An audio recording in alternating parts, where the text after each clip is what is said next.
শুধু আজকের জন্য 11ই জুন নেশামুক্ত জীবনযাপন। রিকভারিতে এগিয়ে যেতে যেতে আমরা ক্লিন থাকার বিষয়ে এক নতুন দৃষ্টিভঙ্গি লাভ করি। জীবনটাকে আমরা এখন এক নতুন রোমাঞ্চকর অভিযান হিসাবে দেখতে পারি।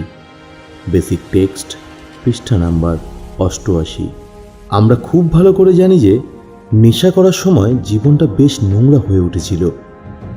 আমরা খুব বিচ্ছিরি নোংরাভাবে থাকতাম। নিজের শরীর ও নিজের ঘরদোর কিছুই সাফ সুতরা থাকতো না।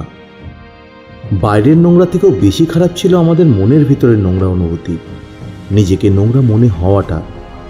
নেশার বস্তুটা জোগাড় করার জন্য যা যা করেছি, অন্য মানুষদের সাথে যে আচরণ করেছি এবং নিজেদের সাথে যে ব্যবহার করেছি, সব কিছুই বড় নোংরা হয়ে পড়েছিল।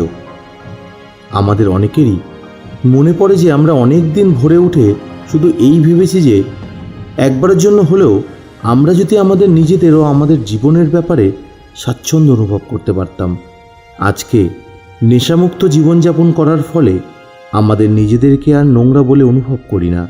আমাদের মতো আসক্তদের জন্য পরিচ্ছন্ন জীবনের প্রথম শর্ত হলো নেশা বন্ধ করা। নার্কোটিক্স অ্যানোনিমাসে ক্লিন বা পরিচ্ছন্ন শব্দের মানেই হলো নেশামুক্ত। কিন্তু নেশামুক্ত থেকে ও 12 পদক্ষেপের উপর কাজ করতে করতে আমরা এই শব্দের আরও একটি নতুন মানে খুঁজে পাই।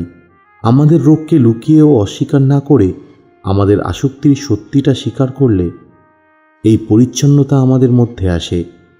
এই পরিচ্ছন্নতা আসে যখন আমরা আমাদের ভুলগুলিকে মেনে নিই, তাদের ক্ষতিপূরণ করি। এটি হলো সেই জীবনী শক্তি যা আসে সেই নতুন মূল্যবোধগুলির থেকে। যখন আমরা উচ্চতর শক্তির কাছে আমাদের জন্য তার কি ইচ্ছা তা জানতে চাই, যখন আমরা আমাদের প্রোগ্রামের নীতিগুলি আমাদের জীবনের প্রতিটি ক্ষেত্রে পালন করছি, তখন আর নিজেদের জীবন বা জীবনধারাকে নোংরা ভাবার কোনো কারণ নেই। আমরা এক পরিচ্ছন্ন জীবনযাপন করছি এবং এটার জন্য আমরা কৃতজ্ঞ। আগে ভাবতাম পরিচ্ছন্ন জীবন শুধু বোকা দুধ ভাত খাওয়া লোকেদের ব্যাপার। আজকে পরিচ্ছন্ন জীবন ছাড়া অন্য কোনো জীবনের কথা আমরা ভাবতেই পারি না। শুধু আজকের জন্য আমি পরিচ্ছন্ন বোধ করছি, কারণ আমি নেশামুক্তভাবে জীবনযাপন করছি এবং এই জীবনটাকেই আমি ধরে রাখতে চাই।